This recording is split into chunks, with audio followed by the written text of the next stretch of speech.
So this is the Scuba S1 Pro from Aiper.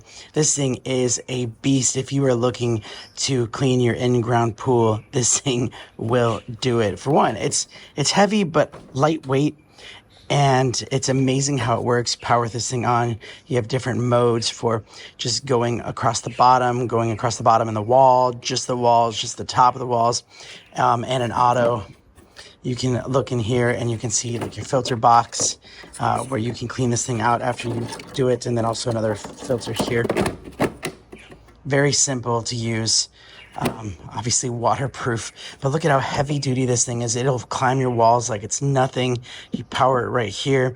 It charges up in about 2 hours, and you can get a good amount of time. It cleans your whole pool.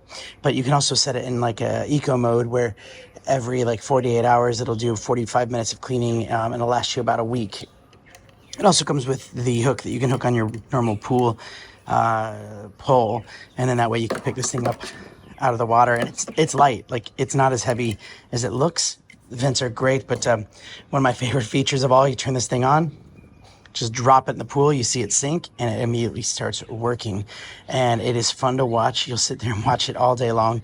You'll definitely notice a big change in your pool's quality, how clean it's going to be, because it just does a great job. So highly recommend it, and thanks for watching.